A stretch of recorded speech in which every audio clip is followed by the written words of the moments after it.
नमस्कार, मी चंद्रकांत दुसाने. सुवर्ण खानदेश लँड्स मध्ये आपल्या सर्वांचं स्वागत. नुकतंच मान्सूनचं आगमन झालंय आणि पावसाळ्याला सुरुवात झाली. असं असताना पावसाळ्यात आपत्ती व्यवस्थापनाचा देखील संभाव्य धोका असतो आणि याच पार्श्वभूमीवर जळगाव जिल्हा प्रशासनाच्या वतीने आपत्ती व्यवस्थापनाच्या दृष्टिकोनातून नेमकी कशा पद्धतीने तयारी करण्यात आली आहे, नागरिकांच्या सुरक्षेसाठी आपत्ती व्यवस्थापन यंत्रणा कितपत सज्ज आहे, तसेच नागरिकांनी अशा काळात नेमकी कोणकोणती खबरदारी घेतली पाहिजे याबाबतची माहिती देण्यासाठी आज आपल्या सोबत आहेत जळगाव जिल्हा आपत्ती व्यवस्थापन प्राधिकरणाचे मुख्य कार्यकारी अधिकारी श्री गजेंद्र पाटोळे सर. सर, तुमचं सुवर्ण खानदेश लँड मध्ये मनापासून स्वागत. नमस्कार, धन्यवाद. सर, पावसाळा सुरू होतोय. आपत्ती व्यवस्थापनाच्या दृष्टिकोनातून प्रशासन कशा पद्धतीने काम करत आहे सध्या स्थितीमध्ये? हो, आपत्ती व्यवस्थापन हा एक असा विषय आहे की ह्यामध्ये तसं तर वर्षभर कुठलीही आपत्ती होऊ शकते, परंतु पावसाळ्यामध्ये बऱ्या प्रमाणात याचे चान्सेस वाढत असतात. कारण का पावसाळ्यामध्ये कधी कधी अतिवृष्टी, अनियमित पाऊस किंवा ज्याला असं म्हणता येईल की अवकाळी पाऊस, जो ग्रामीण शब्द वापरला जातो, अशा ह्या पावसामुळे बऱ्याच वेळेस शेतमाल असेल, पिकं असतील, जनावरं असतील किंवा जीवितहानी, अशा वेगवेगळ्या प्रकारची आपत्ती येऊन ह्याचा वेगवेगळ्या लॉस हा मानवी जीवनाला होऊ शकतो. आणि मग ह्या सर्व गोष्टींची तीव्रता कमी करणे किंवा ह्या टाळणे, यासाठी शासनाने आपत्ती व्यवस्थापन हा विभाग निर्माण केलेला आहे. आणि ह्या आपत्ती व्यवस्थापन विभागामार्फत दरवर्षी विविध साऱ्या उपाययोजना केल्या जातात. त्याचमध्येच पावसाळ्यामध्ये मान्सून पूर्व एक काही आणखीन विशेष व्यवस्था केली जाते. आता ह्यामध्ये सर्वात प्रथम आपण जर का बघितलं, तर पावसाळ्यामध्ये येणाऱ्या आपत्ती कोणकोणत्या असू शकतात आपत्ती व्यवस्थापनामध्ये. तर आपत्ती व्यवस्थापनामध्ये ज्या काही, समजा अतिवृष्टी झाली, खूप जास्त पाऊस आला, पूर आला नद्यांना, तर अशा वेळेस जे काही म्हणजे लॉसेस ज्याला म्हणतो आपण, काही घर वाहून जाणे, वीज बरोबर. पडली तर एखाद्या व्यक्ती दगावतो झाडाखाली किंवा बाहेर कुठे असेल तर, किंवा जनावरं जी असतात ती दगावतात. श- शेतीमध्ये उभे असलेलं पीक जे असतं ते बऱ्याच वेळेस चक्रीवादळ किंवा पावसाच्या तडाख्यामुळे ते सुद्धा जमीनदोस्त होतं. अशाने शेतकऱ्यांचा लॉस होतो. त्यानंतर कधी कधी पीक काढून ठेवलेलं असतं शेतामध्ये, आणि अशा वेळेस ते त्याच दरम्यान पाऊस आला तर तयार झालेलं पीक सुद्धा, काढून ठेवलेलं पिकाचं सुद्धा नुकसान होतं. हे झालं पीक वगैरे या बाबतीत. त्यानंतर पाण्याच्या कंटॅमिनेशनमुळे साथीचे जे रोग असतात, वेगवेगळे आजार जे पसरले जातात, ते सुद्धा यामध्ये इन्क्लूड होतात. तर ही आजार माणसांना सुद्धा आणि जनावरांना सुद्धा होऊ शकतात. त्यानंतर अचानक कधीतरी वीज पुरवठा खंडित होतो, विजेचे खांब पडतात किंवा शॉर्ट सर्किट होतं. ह्यामुळे कधी आग लागणे किंवा रस्त्यावरच अशी झाड किंवा विजेचे खांब पडणे, ह्यामुळे सुद्धा काही आपत्ती त्यामुळेच होऊ शकतात. वारा, वादळ असं काही आलं तर मोठे मोठे होर्डिंग्स असतात, ते होर्डिंग्स पडून सुद्धा काही दुर्घटना घडू शकते. तशा ह्या विविध प्रकारच्या दुर्घटना ज्या असतात, ह्या कधीही होऊ शकतात. ह्या व्यतिरिक्तच्या सुद्धा काही दुर्घटना आहेत ज्या मी इथे नमूद करू इच्छितो. जसं का आपल्याकडे उदाहरण दाखल झालेले की पाळदीच्या दरम्यान एक रेल्वे दुर्घटना झालेली, याच वर्षी बरोबर. झालेली, आपल्या काही बरोबर. महिन्यापूर्वी. तर यामध्ये सुद्धा आपत्ती व्यवस्थापन काम करत असतं. अशा ह्या विविध आपत्ती वेगवेगळ्या वेळेस येत असतात, परंतु पावसाळ्यात येणाऱ्या काही आता मी सांगितल्या अशा काही आपत्ती आहेत. मग अशा आपत्तीच्या दरम्यान प्रत्येक विभाग जे आहेत, जसं की महसूल विभाग, पोलीस विभाग, MSCB असेल, PWD असेल, आरोग्य असेल, आ, पाटबंधारे जलसंपदा असतील, नगरपालिका आहे, PWD आहे, दूरसंचार आहे, हे सर्व विभाग जे आहेत, कृषी विभाग आहेत, हे सर्व विभाग आपापले काम त्यांनी काय काय करावं या संदर्भाची एक SOP तयार केली गेलेली आहे. आणि ही यामध्ये मी असं सांगू इच्छितो की आपल्याकडे 20 मे रोजी माननीय जिल्हा अध्यक्ष या कमिटीचे जिल्हा. जिल्हाधिकारी महोदय असतात. तर जिल्हाधिकारी महोदयांच्या अध्यक्षतेखाली आपण ही इथे कलेक्टर ऑफिसमध्ये, जिल्हाधिकारी कार्यालयामध्ये बैठक घेतलेली आहे. या बैठकीला जिल्ह्यातले सर्व विभागाचे HOD हे जिल्ह्याला उपस्थित होते. प्लस वेबद्वारे, VC द्वारे प्रत्येक तालुक्यांमधनं प्रांत प्रांत अधिकारी, त्यानंतर तहसीलदार, BDO आणि नगरपालिका मुख्याधिकारी हे सुद्धा उपस्थित होते. आणि सर्वांना आपण या संदर्भामध्ये सूचना दिलेल्या आहेत. आता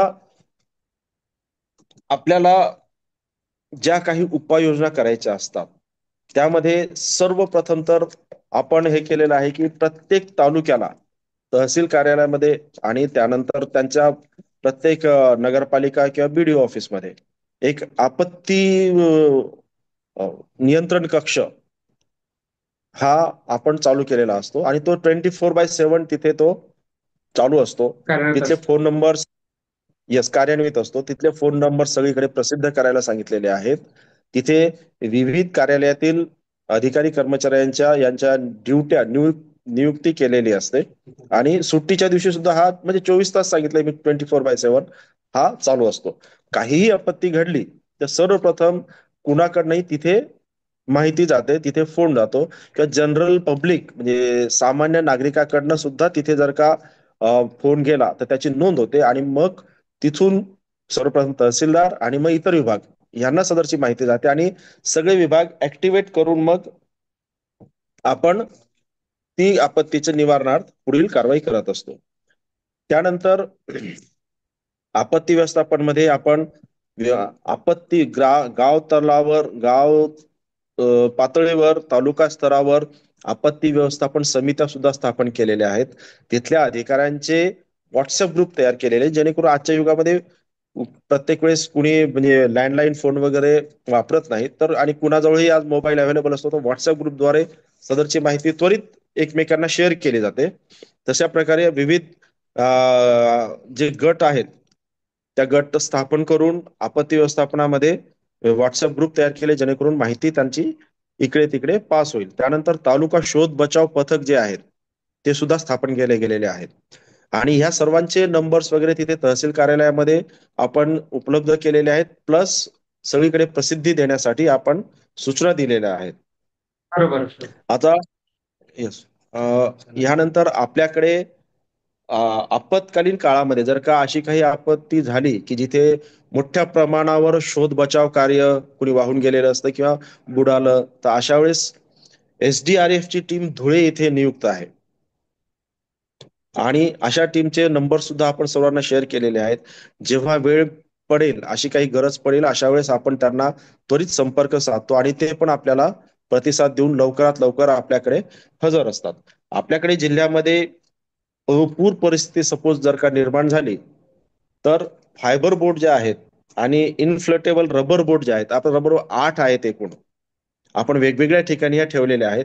ह्या प्लस प्रत्येक ठिकाणी प्रत्येक तालुक्याला आपण काही पावसाळ्यामध्ये किंवा अशा आपत्तीमध्ये पूरच्या बाबतीत किंवा इतर आपत्तीमध्ये उपयोगी पडणारं जे काही साहित्य असतं लाईफ जॅकेट्स आहेत, फर्स्ट एड बॉक्स आहेत, रोप असतात, स्ट्रेचर्स असतात, असं सर्व साहित्य आपण प्रत्येक ठिकाणी पुरवलेलं आहे. नुसतं साहित्य पुरवलं नाही तर हे साहित्य पुरवल्यानंतर आपत्तीमध्ये हे साहित्याचा उपयोग कसा करायचा म्हणजे नुसतं साहित्य पुरवून काही फायदा नाही. मला बोट चालवताच आली नाही ऐनवेळी तर काय फायदा. मग ते कसं अगदीच. चालवायचं बोट. येस हा सुद्धा प्रशिक्षण आपण दिलेलं आहे. प्लस काही ठिकाणी प्रशिक्षण आणखी बाकी होतं तर ते सुद्धा आपण अरेंज केलेलं आहे.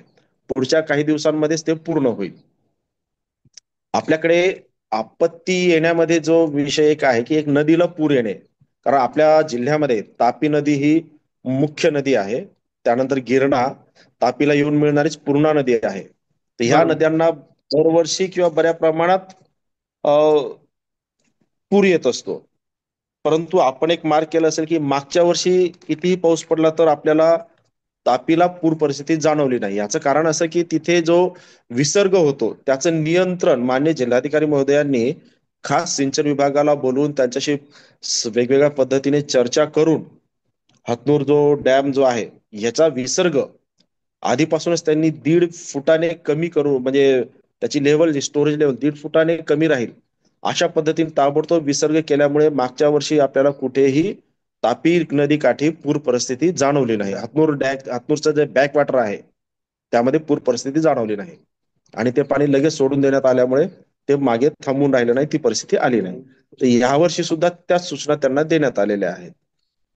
तसेच नदीकाठची जी गावं असतात त्यांना आपण अतिरिक्त सूचना आधीच देत असतो, कारण आपल्याला पूर येणार असेल तर आपल्याला IMD कडनं जो इशारा येतो पावसाचा, तो पावसाचा इशारा आपण सर्वांना पास करतो.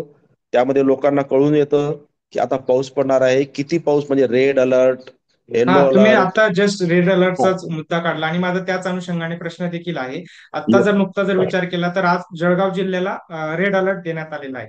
तर अशा स्थितीमध्ये हम्म, ज्यावेळी हम्म. रेड अलर्ट असेल किंवा ऑरेंज अलर्ट असेल, ज्यावेळी असा अलर्ट दिला जातो त्यावेळी नागरिकांना कशा पद्धतीने सूचना दिल्या जातात आणि कशा पद्धतीने खबरदारी घेणं गरजेचं आहे. नागरिकांना आपण ज्या काही सूचना देतो, ह्यामध्ये आपण म्हणजे ज्या मीटिंग मध्ये सुद्धा दिलेल्या आहेत, इतर वेळेस पण दिलेल्या आहेत.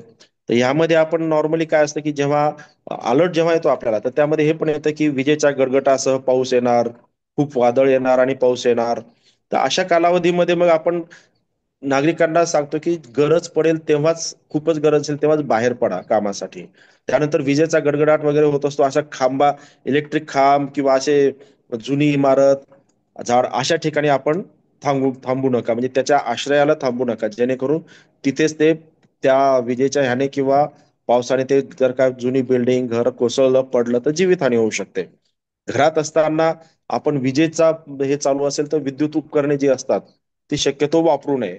लोखंडी वस्तूंपासून, विजेच्या खांबापासून किंवा तारेचे कंपाऊंड जे असतात त्याच्यापासून त्यांनी दूर राहावं. किंवा पाण्यात उभे असेल आणि वीज पडण्याचे चान्सेस, गडगडाट होत असेल, तर अशा वेळेस त्यावेळेस पाण्याचा म्हणजे पाण्यामध्ये वगैरे अशा ठिकाणी उभं राहू नये. उंच झाडाच्या खाली उभं राहू नये. धातूचा जो मनोरा म्हणजे टॉवर ज्याला म्हणतो आपण, त्याच्या खाली उभं राहू नये. तर अशा ह्या काही अ, सूचना असतात ज्या नागरिकांना आपण देतो. त्यानंतर इतर विभाग सुद्धा आपण अलर्ट ठेवतो या अशा वेळेस. उदाहरणार्थ इलेक्ट्रिसिटी असतो मेन. बऱ्याच वेळेस आपण बघितलं, आता काही 2-4 दिवसापूर्वी अनुभव पण घेतलाय की पाऊस जोरात पडला, वादळी वारं झालं की आपल्याकडे लाईट जाते. लाईट तर जाते. बऱ्याच ठिकाणी मग ती, हो, तर विजेचे खांब पडतात किंवा ती डीपी शॉर्ट सर्किटमुळे जळते. कुठे एखादी झाडाची फांदी त्या 2 वायरांवर पडते, मग तो काय म्हणतात त्याला, शॉर्ट सर्किट होतं. शॉर्ट सर्किट होतो. ह्या ह्या अशा परिस्थितीमध्ये मग MSCB प्लस महानगरपालिका, म्हणजे झाड पडलं वगैरे काय असेल तर हे त्वरित तिथे पोहोचून झाड वगैरे जे काही पडलं असेल ते क्लिअर करण्याचं काम करतात. आणि MSCB वाले जे आहेत ते त्वरित तो विद्युत सप्लाय पूर्ववत कसा होईल याची ते कारवाई करत असतात. आपण हे जे DHO वगैरे जे आहेत, म्हणजे आरोग्य विभाग जो आहे, आरोग्य विभागाला आपण ह्या सूचना दिलेल्या आहेत की 24 तास नियंत्रण कक्ष, तो तर आपण सांगितलं, औषधाचा पुरेसा साठा त्यांनी उपलब्ध ठेवावा. पावसाळ्यामध्ये जसं साप सर्पदंश ज्याला म्हणतो, तो पण होत असतो शेतकऱ्यांना वगैरे गावामध्ये, किंवा त्यांच्या शेतामध्ये जात असताना. त्याच्या संदर्भातली औषधं, इतर अनुषंगिक जी काही आहे, जसं ह्या पिरियडमध्ये डायजेशनच्या बाबतीचे बरेचसे प्रॉब्लेम्स येत असतात, तर ती सगळी औषधं, इतरही किंवा जी काही असतील ही सगळी औषधं. त्याच्यानंतर पशुवैद्यकीय वाल्यांना आपण त्या गुराढोरांसंदर्भातली जे काही आजार असतात, लाळ खुरकत वगैरे असे बरेचसे असतात, ते पावसाळ्यात उद्भवणारे पर्टिक्युलरली, त्या संदर्भात सुद्धा सर्व सूचना, त्याची औषधं, आणि तिथे लोक 24 तास कार्यान्वित असणे, या सगळ्या सूचना आपण त्यांना दिलेल्या आहेत आणि ते अशा वेळेस तयार असतात. शहरी भागामध्ये किंवा काही ठिकाणी ग्रामीण, म्हणजे मोठं जरी गाव छोटंफार असेल तर तिथे होर्डिंग्स जे असतात, तर असे हे होर्डिंग्सला एक तर नियमानुसार लावलेले आहेत का नाही, परमिशन घेतलेली आहे का नाही, लावले असेल तरी ते सुरक्षेचे त्याचे जे काही नॉर्म्स असतात ते बघितलेले आहेत का नाही. म्हणजे मोठं होर्डिंग असेल तर त्याच्यात त्याच्यात छोटे छोटे ते होल केले तर हवा पास होते, त्याच्यामध्ये पडण्याचे चान्सेस कमी असतात. तर ह्या गोष्टी अर्थिंग वगैरे केलेली आहे का नाही, समजा लोखंडी हे असेल तर ह्या सर्व गोष्टींच्या सूचना दिलेल्या आहेत. नगरपालिका, महानगरपालिका किंवा ग्रामपंचायतला आपण ह्या पण सूचना दिल्या की ज्या धोकादायक इमारती असतात यांची यादी डिक्लेअर करणे, आणि अशा पाऊस वगैरे अशा परिस्थितीमध्ये सर्वप्रथम अशा ठिकाणच्या लोकांना तिथून हलवणे. त्यानंतर आपण आपत्ती व्यवस्थापन मध्ये अशी सुद्धा पुढची तयारी करून ठेवलेली आहे की सपोज एखादा खूपच पाऊस पडलाय किंवा एखाद्या गावाच्या ठिकाणी पूर आला, मग जवळच किंवा त्या गावामध्ये असलेली एखादी शाळा, कॉलेज मोठं, जिथे गरजू लोकांना ऐन वेळेवर आपल्याला विस्थापित करता येईल, त्यांना आश्रय देता येईल, तिथली व्यवस्था, तिथे त्यांची राहण्याची पाण्याची व्यवस्था, तिथे समजा काही मेडिकल टीम अवेलेबल करून द्यायची असेल तर ती व्यवस्था, प्लस खानपान व्यवस्था, या सगळ्या गोष्टींचं नियोजन तालुका स्तरावरच्या सर्व टीमने, तहसीलदारांनी वगैरे यांनी केलेली आहे. अशा काळामध्ये सर्वात महत्वाचं काम करणारा विभाग आमचा हा एक असतो की जिल्हा माहिती विभाग जो आहे जिल्हा माहिती तो कार्यालय. एक असतो की जिल्हा माहिती कार्यालय. शासकीय, कारण आजकाल आपण हे बघितलं की कुठून काहीही व्हॉट्सअपवर किंवा इतर कुठल्याही प्रकारे कसल्याही प्रकारच्या फेक न्यूज पण जाऊ शकतात. अगदीच तर बरोबर. अशा गोष्टींना आळा बसण्यासाठी मग आपण ऑफिशियल शासकीय दृष्ट्या जो काही माहितीचा पार्ट असतो, इन्फॉर्मेशन देणे जनरल पब्लिकसाठी, तर ती आपण वेळोवेळी जिल्हा माहिती कार्यालयातर्फे अ, आपण ती प्रसारित करतो. जिल्हा माहिती अधिकारी जे आहेत ते सर्व प्रसार माध्यमांना ती न्यूज ऑफिशियली देत असतात. आणि नागरिकांना मी सुद्धा यावेळेस आवाहन करेल की अशा काळामध्ये अफवांवर विश्वास ठेवू नये. सर्वात महत्वाचा विषय तो असतो. कुठलीही माहिती किंवा न्यूज आली, काही शेअर झालं तर त्याची खातरजमा करणे गरजेचं असतं. प्लस नागरिकांनी स्वतः सुद्धा अलर्ट राहून अशा परिस्थितीमध्ये प्रशासनाला हेल्प करणं, म्हणजे सहभाग घेऊन स्वतः मदत करणे. मदत इन द सेन्स की माहिती देणे वगैरे, किंवा आल्यानंतर तिथे सहकार्य करणे, सहकार्य म्हणेल मी. तर हे एक आवाहन आम्ही करतो प्रशासनातर्फे. अशा प्रकारे आपला संपूर्ण नियंत्रण कक्ष, आपत्ती व्यवस्थापन विभाग तयार आहे आपल्याकडे. आणि चुकूनही कुठली काही दुर्घटना घडू नये, आपत्ती येऊ नये, हीच तर आपली अपेक्षा असेल. परंतु काही असं झालं तर आपण तयार आहोत. तर यामध्ये आणखी एक मुद्दा आहे सर. आता तुम्ही जिल्हा प्राधिकरण म्हणजे आपत्ती व्यवस्थापन जिल्हा स्तरावरचं जे प्राधिकरण आहे ते एकमेका डिपार्टमेंट सोबत कशा पद्धतीने काम करतं याबाबत माहिती दिली. पण हवामान विभाग आणि आपत्ती व्यवस्थापन प्राधिकरण यांचा समन्वय कसा साधला जातो? आयएमडी कडनं आम्हाला दररोज 2 वेळेस अलर्ट येतच असतो. या व्यतिरिक्त काही इमर्जन्सी असेल, काही असं म्हणजे अचानक पाऊस येणार आहे वगैरे असं काही असेल तर तो सुद्धा आम्हाला अलर्ट येतो. आम्ही सुद्धा त्यांच्याकडे कॉन्टॅक्टमध्ये असतो कंटिन्यू. आणि महावेद म्हणून एक वेबसाईट आहे, त्या वेबसाईटवर सुद्धा जनरली कुणालाही जाऊन आपल्याला ती माहिती तिथे अपडेट असते. दैनंदिन पर्जन्यमान जे आहे ते तिथे त्या वेबसाईटवर टाकलं जातं शासनाकडनं. तर तिथून पण सर्वांना माहिती मिळू शकते. एक शेवटचा प्रश्न. पावसाळा सुरू झालाय. आपत्ती घडू नये ही सर्वांची अपेक्षा आहे, पण अशा परिस्थितीत नागरिकांना तुम्ही काय आवाहन करा? नागरिकांना तर प्रशासनातर्फे मी असंच आवाहन करेल की सर्वप्रथम तर अफवांवर विश्वास ठेवू नये. जी काही माहिती कुठेही असेल त्याच्याबद्दल खातरजमा करावी. कुठल्याही आपत्तीमध्ये पॅनिक होऊ नये. एकमेकांना सहकार्य एकमेकांना धीर देऊन सहकार्य करून त्वरित प्रशासनाला आपल्याला कळवणे, आणि प्रशासनातर्फे जी काही मदत होत असेल त्यामध्ये सहकार्य करणे. त्यानंतर स्वतः देखील काही स्वतःची काळजी घेणे, जेणेकरून आता मी जे सांगितलं नागरिकांसाठी की सपोज विजेचा गडगडाट, पाऊस, वादळ असेल तर अशा वेळेस विनाकारण बाहेर न पडणे, विजेचे खांब किंवा अशा ठिकाणी उभे न राहणे, पाण्यामध्ये उभं न राहणे, अशा काही छोट्या छोट्या गोष्टी जरी टाळल्या तर आपल्याला अंशी बऱ्याच गोष्टी टाळता येऊ शकतात. धन्यवाद सर. तुम्ही अतिशय महत्त्वपूर्ण माहिती दिली. निश्चित प्रेक्षकांसाठी ही फायदेशीर ठरणार आहे आणि आपत्ती व्यवस्थापनासाठी मदतशीर ठरेल. तुम्ही तुमचा अत्यंत महत्त्वाचा वेळ आमच्यासाठी दिला त्यासाठी मनापासून आभार. तर हे होते जळगाव जिल्हा आपत्ती व्यवस्थापन प्राधिकरणाचे मुख्य कार्यकारी अधिकारी श्री गजेंद्र पाटोळे सर. त्यांनी आज आपल्यासोबत संवाद साधलाय आणि आपत्ती व्यवस्थापनासंदर्भात प्रशासन नेमकं कशा पद्धतीने काम करत आहे त्याबाबत त्यांनी माहिती दिली. तुमच्या याबाबत काय प्रतिक्रिया आहेत ते कमेंट बॉक्समध्ये आम्हाला नक्की कळवा. तसेच सुवर्ण खानदेश लाईव्ह हे आमचं युट्यूब चॅनल कृपया सबस्क्राईब करा. धन्यवाद. Thank you sir. सुवर्ण खानदेश बद्दल पण धन्यवाद.